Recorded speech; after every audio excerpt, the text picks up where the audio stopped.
the rebel yell is raising some eyebrows. Find out what material printed is causing quite a stir. The Mountain West swimming season is underway. Today we get wet with the UNLV swim team. The running Rebels are ready to roll. We will take first look at UNLV hoops. And Las Vegas nightclub icon is reaching for help. We stopped by Cherry Nightclub for the benefit. All this and more on this edition of UNLV Views.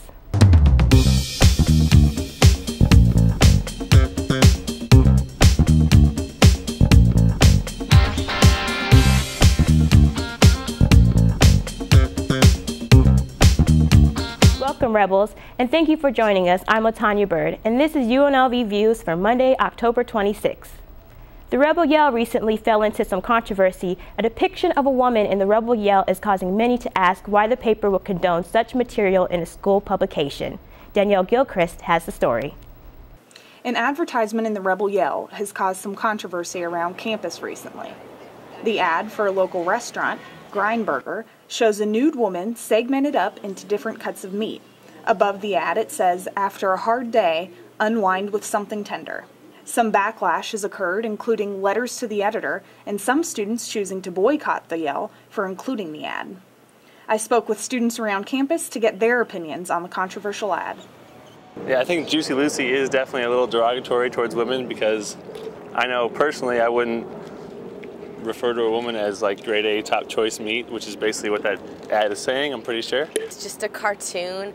I mean, it shows a little bit of crack, I guess, but there's nothing, I guess, like pornographic in any way. Last week, some members of faculty, as well as student body leaders and grad students, met with Rebel Yell representatives to discuss the advertisement.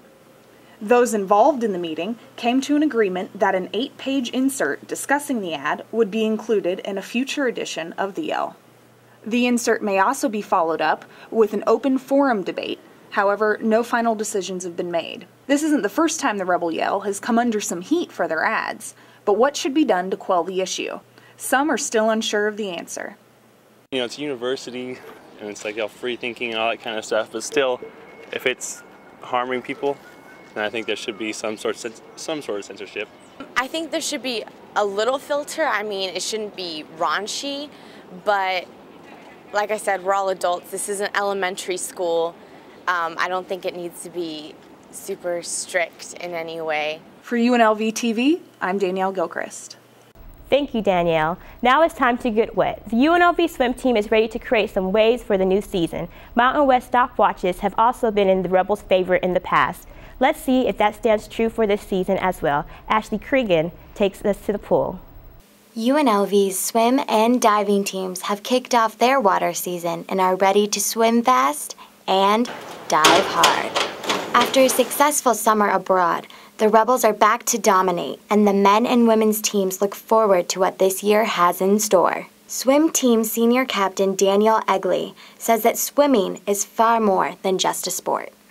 Swimming teaches you how to reach to your goals till you really gain them, and you get to that point. And it teaches you passion about life, passion about everything, and it just makes you tough, because it's a really monotone sport. You know, swimming up and down laps, and it just teaches everything what you need in life. In 2005. The women's team won the Mountain West Conference and placed second place in last year's conference. As for the men's team, they've been the regular season Mountain West Conference champs for the past 5 consecutive years and hope to make it 6 this year. As the Rebels continue on with their season, they anxiously await for their new pool to open, especially Coach Jim Wrights. We're excited. We're excited to get in it, and we'll be really excited when the cold weather hits here. To follow the swim team throughout the season, go to unlvrebels.com. I'm Ashley Kringen for UNLV TV. We're not done getting you wet just yet. In studio today, we have swim team captain Daniel Egley, who also holds the title for president for the Student Athletes Advising Committee. Ashley, back to you. Hi, I'm Ashley Kringen, and I'm sitting here with Daniel Egley.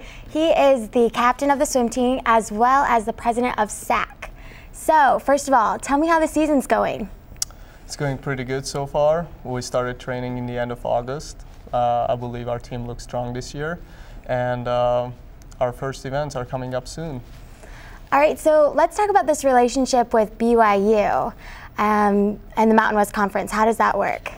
The Mountain West Conference just celebrated its anniversary, and so far BYU has 5 titles and UNLV has 5 titles as well. So this year is going to be a big, for both teams, a big year to decide who has the first over the other one.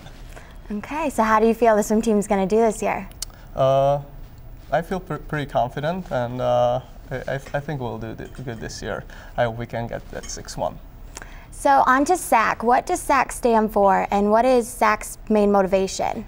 SAC is the Student Athletes Advisory Committee, and SAC is a NC2A mandated group that all Division 1, 2, and 3 institutions has to have one.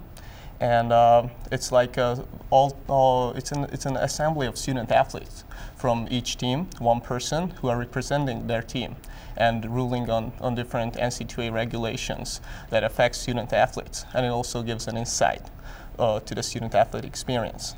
Okay, so how do athletes become a member of the committee? Usually they are chosen by either their coach or the NC2A compliance director, that is Eric Tolliver for UNLV, and he's in charge of running the SAC too. Okay, so what events does the SAC committee hold and partake in? We go out to the community. We're trying to give back, and we're involving the athletes in different projects, community services, working together with different charity organizations. Like a couple weeks ago, we had an event with the Fellowship of the Christian Athletes. We do campus cleanups, and we just volunteer for different charity events. Okay, so let's see. Why do you believe it's important to have an organization as SAC on campuses?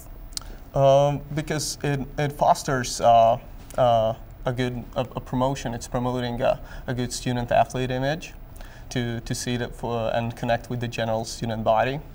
And it's just a good opportunity to give back to the community, because as student athletes we get so much from them. All right, so do you guys have a lot of relationship with the students on campus? Do you hold events here on campus for them to get involved in as well? Not as much as we would like to, but we've been working on it, and this year we would like to make a major change in that to get involved with them more often. Well, I'm Ashley Kringen. This is Danielle Egley. Thank you.